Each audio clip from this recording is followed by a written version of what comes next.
Okay, तो last video के अंदर हम लोगों ने मोनेरा और हमारा प्रोटिस्टा और फंजाई कंप्लीट कर दिया है। अब हमारा लास्ट का छोटा-छोटा कुछ पार्ट्स बचा है इस चैप्टर का, वो हम कंप्लीट करते हैं। प्लांटे और एनिमेलिया, ये जो पैराग्राफ है ये इस चैप्टर के काफी इग्नोर्ड पैराग्राफ है। रीजन भी क्योंकि हम लोग इसके आगे प्लांट किंगडम पढ़ते हैं और एनिमल किंगडम पढ़ते हैं। तो बच्चों को लगता है कि इतना बड़ा चैप्टर पढ़ रहे हैं तो ये पैराग्राफ को क्या पढ़ेंगे, इसमें सेम बातें दे रखी होगी। Same goes with this paragraph की पूरा एनिमल किंगडम पढ़ेंगे तो यहाँ पे क्या नया दे रखा होगा। नया कुछ नहीं दे रखा, बट कुछ ऐसी टर्म्स है, कुछ ऐसी लाइन्स है जो यहाँ पे दे रखी है।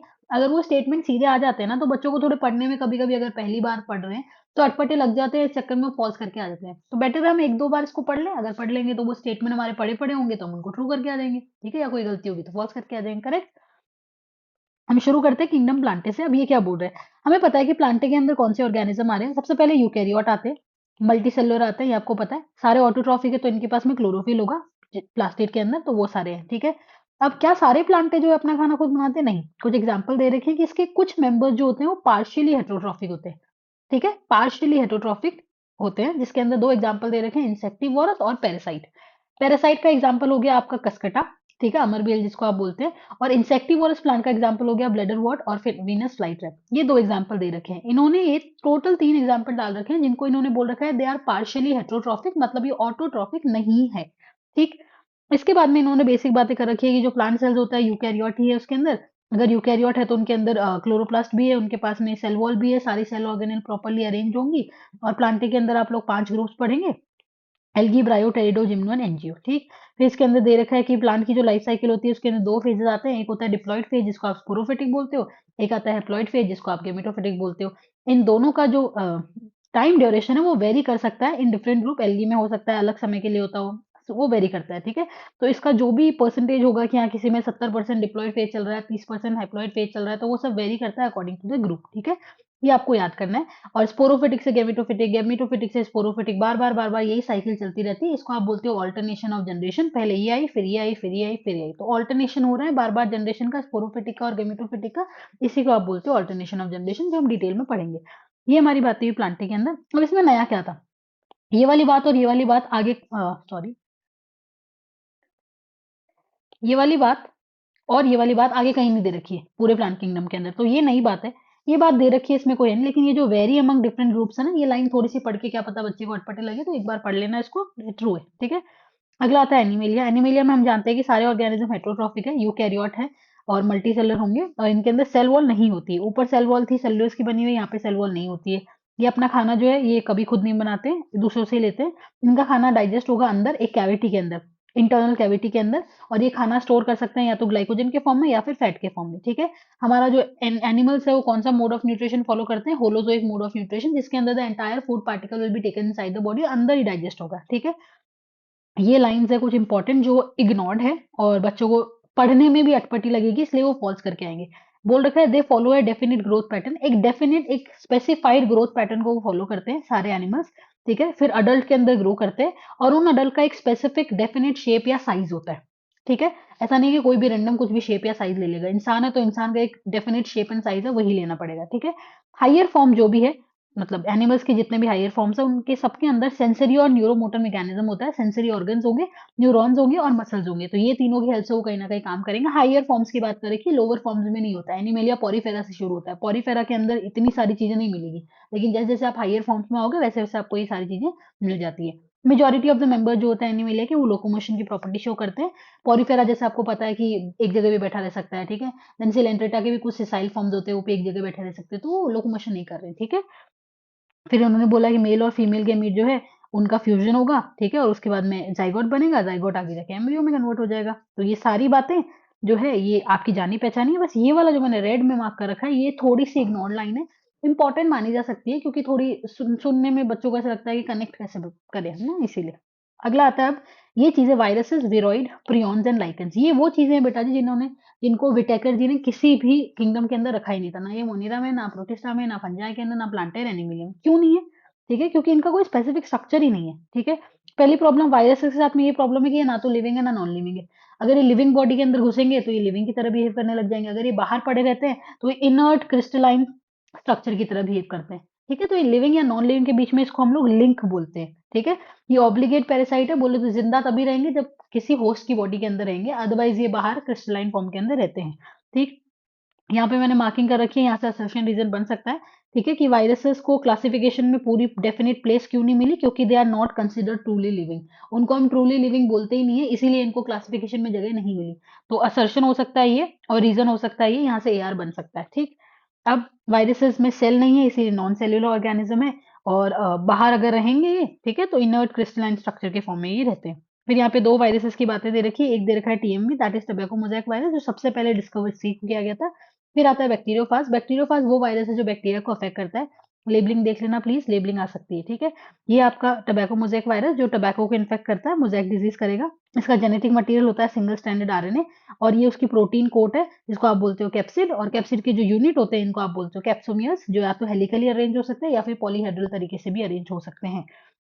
टोबैको मोज़ेक वायरस के अंदर कैप्सोमियर का नंबर मैंने यहाँ पे लिख रखा है 2130, याद हो तो ठीक है, नहीं हो तो भी चलेगा। बैक्टीरियोफाज के अंदर डबल स्टैंडर्ड DNA होता है, ये रॉड शेप्ड का है, रॉड शेप का मिलेगा, और ये वाला आपका टेडपोल शेप का है। टेडपोल शेप मैंने इसलिए लिखा है क्योंकि एक पुराना एम्स का क्वेश्चन है, इस चक्कर में लिख दिया, याद हो तो ठीक है, नहीं हो तो बार बार मिलेगा, PYQ करोगे अपने आप याद हो जाएगा, ठीक। आगे बात दे देखिए यहाँ पे कुछ कुछ ऐसी बातें। अब देखो ये मैंने पुरानी NCERT का यहाँ पे फोटो डाल रखा है, और ये है तुम्हारी अपडेटेड जो इस साल रैशनलाइज हुई उसकी बात है, ठीक है। पहली चीज, जब वायरस बाहर रहता है तो वो नॉन लिविंग की तरह बिहेव करता है, लेकिन जब वो होस्ट के अंदर घुस जाएगा तो होस्ट की मशीनरी को यूज करके वो रेप्लिकेट करना जानता है। वायरस शब्द का मतलब क्या है? वायरस का मतलब होता है वेनम या फिर पॉइजनस फ्लूइड, जहरीला सब्सटेंस, ठीक है। पहला बंदा जिसका नाम दे रखा है दैट इज डिमित्री इवानोस्की। उन्होंने 1892 के अंदर ऐसे बोला कि कुछ माइक्रोब ऐसे हैं जिनकी वजह से टबैको में मोजैक डिजीज हो रही है। ये जो माइक्रोब्स है ये बैक्टीरिया से छोटे हैं। क्यों? क्योंकि ये बैक्टीरिया प्रूफ फिल्टर से पास हो रहे हैं। बैक्टीरिया प्रूफ फिल्टर क्या होता है? एक फिल्टर होता है जिसके अंदर आप बैक्टीरिया अगर डालते हो, ठीक है, तो बैक्टीरिया उससे पास नहीं हो पाते हैं। अब कोई चीज पास करके चले गई, इसका मतलब बैक्टीरिया तो नहीं है, क्योंकि साइज छोटा है उनका, ठीक। फिर आए तुम्हारे MW बेजेनिक। इन्होंने ऐसे बोला कि अगर मैं टबैको प्लांट जो है, जो इन्फेक्टेड है, अगर उसका एक्सट्रैक्ट निकालूं और हेल्दी प्लांट के अंदर डाल दूं, तो वो हेल्दी प्लांट भी इन्फेक्ट हो जाएगा, ठीक है। और उस जो नया पैथोजन है उसको उन्होंने टर्म दिया क्या? वायरस। मतलब यहाँ पे बोल रखा है कि वायरस शब्द किसने दिया है? MW बेजेनिक ने, ठीक है। Name the new pathogen virus. तो ये शब्द MW बेजेनिक ने दिया है अकॉर्डिंग टू न्यू बुक, नई किताब। और जो पुरानी किताब है उसमें दे रखा है the name virus that means venom और poisonous fluid was given by Pasteur. पुरानी किताब में वायरस टर्म दिया है पास्चर ने, और जो नई किताब है उसके अंदर वायरस टर्म दिया है MW बेजेनिक ने। ये प्लीज याद कर लेना, ये एक छोटा सा चेंज हुआ है, ठीक।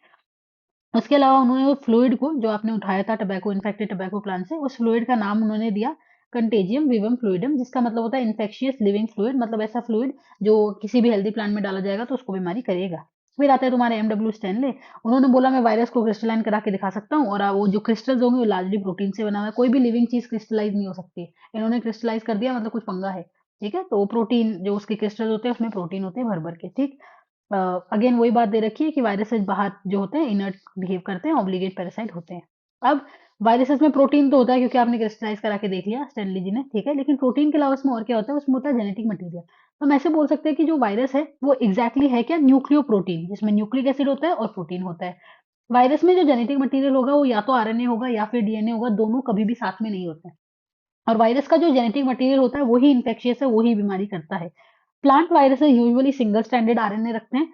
Animal viruses usually single standard RNA, double standard RNA और डबल स्टैंडर्ड DNA भी रख सकते हैं। सिंगल स्टैंडर्ड DNA यहाँ पे नहीं होता है। जो बैक्टीरियल वायरसेस है, जिनको आपने बैक्टीरियोफाज बोला, जो ऊपर फोटो थी, वो डबल स्टैंडर्ड DNA यूजुअली रखते हैं, ठीक। आगे क्या दे रखा है? आगे बोल रखा है जो प्रोटीन कोट होती है, ठीक है, उसको आप कैप्सिड बोलते हो। कैप्सिड के छोटे छोटे सब यूनिट होते हैं जिनको आप बोलते हो कैप्सोमियर। मैंने ऊपर बात करी थी, जो न्यूक्लिक एसिड को प्रोटेक्ट करने के काम में आता है। अरेंज होते हैं कैप्सोमीर या तो हेलिकली या फिर पॉलीहेड्रली, ये मैंने ऊपर बताया था। कुछ वायरल डिजीजेस के नाम दे रखे हैं, मम्स हो गया, स्मॉल पॉक्स हो गया, हर्पीज हो गया, इन्फ्लुएंजा हो गया और एड्स हो गया। अब यहाँ से क्वेश्चन आ सकता है कि which of the following is not a viral disease.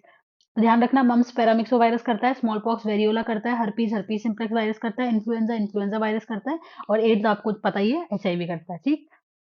Plants के अंदर कुछ सिम्टम दे रखे हैं वायरल डिजीजेस के, ये सिम्टम याद कर लेना, 7 सिम्टम है टोटल। तो पूछ सकते हैं which of the following is not a symptom of viral disease caused in the plant, ठीक है। तो ध्यान रखना है, मोज़ेक फॉर्मेशन हो गया, लीफ रोल हो जाती है, कर्ल हो जाती है, लीफ पीली पड़ जाती है, वेन जो है वो गायब होने लग जाती है, ट्वाफिज्म हो जाता है प्लांट के अंदर और ग्रोथ छोटी हो जाती है। तो 7 चीजें दे रखी है, ठीक है।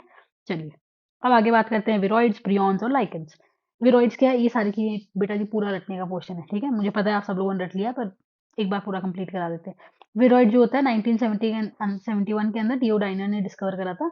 और उन्होंने ऐसे बोला विरॉइड जो होते हैं यूजुअली वायरसेस से छोटे होते हैं, और इनकी एक बीमारी पता लगी हमको कि पटेंडो स्पिंडल ट्यूबर डिजीज ये लोग करते हैं।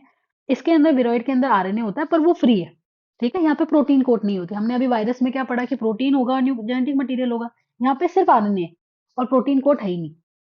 ठीक है, और जो इसका आरएनए है उसका मॉलिक्यूलर वेट भी थोड़ा सा कम है कंपेयर टू द वायरस। ठीक, फिर आता है प्रियॉन्स। प्रियॉन्स न्यूरोलॉजिकल बीमारियां करता है सीधी। ठीक है, और ये यूजुअली है कुछ नहीं, ये प्रोटीन है जो बुरी तरीके से फोल्डेड है, अबनॉर्मली फोल्डेड प्रोटीन है। इसका साइज वायरस से सिमिलर ही है काफी। ठीक है, वो तो छोटा था, उसका मॉलिक्यूलर वेट ये सिमिलर है। ठीक है, अ, आगे बात करते हैं कि कौन कौन सी बीमारी करते हैं। दो बीमारी का नाम दे रखा है, mad cow disease in cattle, जिसको बीएससी भी बोलते हैं, और ये काफी सिमिलर है ह्यूमंस के अंदर एक बीमारी होता है सीआर जैकब डिजीज, उसके साथ एनालोगस वर्ड यूज कर रखा है, होमोलोगस नहीं, ध्यान रखना है। ठीक, अगला आता है लाइकन। लाइकन होता है एक सिम्बायोटिक रिलेशनशिप। सिम्बायोटिक रिलेशनशिप क्या होता है, दो बंदे साथ में रहेंगे, दोनों एक दूसरे का काम करेंगे। ठीक है, और दोनों को एक दूसरे से अलग कर दिया जाएगा तो जी नहीं पाएंगे। ठीक है, वो होता है म्यूचुअल सिम्बायोटिक रिलेशनशिप। लाइकन में दो बंदे बैठे हैं, एल्गी और फंजाई। एल्गी यूजुअली जो होती है वो या तो क्लोरोफाइसी का मेंबर होता है या कभी कभी बीजीए भी हो सकती है। जो एल्गल कंपोनेंट है उसको आप बोलोगे फाइकोबायोन। साथ में होता है फंगल कंपोनेंट। फंगल कंपोनेंट या तो एस्को का मेंबर होगा या बेसिडियो का मेंबर होगा। इसको हम बोलते हैं माइकोबायोन। कर क्या रहे हैं दोनों, एल्गी को क्या आता है, खाना बनाना, ये खाना बनाएगी, फंजाई को दे देगी। फंजाई को क्या आता है, फंजाई जगह दे देगी और शेल्टर, मतलब शेल्टर प्रोवाइड कर देगी, और कुछ न्यूट्रिएंट वगैरह, पानी वगैरह, ये सारी चीजें एब्जॉर्ब करके तुम्हारे इसको प्रोवाइड कर देगी, राइजोइड की हेल्प से एल्गी को प्रोवाइड कर देगी। ठीक, अब बोल रखा है कि लाइकन जो है साफ सुथरी जगह पे ग्रो करती है। अगर कहीं पे पोल्यूशन होगा, लाइकन वहां पे ग्रो नहीं करेगी, तो हमको पता चल जाएगा कि वो पोल्यूटेड एरिया है। ठीक, दैट्स इट। इतना ही इस चैप्टर के अंदर, ये पूरा पार्ट जो मैंने आज पढ़ाया है वो ऑलमोस्ट सारा रटने का है। बस मुझे ये बात बतानी थी कि ये बात का ध्यान रखिएगा, ये कुछ पॉइंट इग्नोर्ड है, इनको ध्यान रखना, इसको ध्यान रखना। ठीक है, ये वाली चीजें बच्चों के दिमाग से निकलती है, इसको याद कर लेना प्लीज। ये नीम द वायरस वाला पॉइंट याद कर लेना। थोड़ा सा ये आरएनए वाली बातें शेप याद हो तो कर लेना, और ये एआर का ध्यान रखना। ठीक है, so that's it, thank you.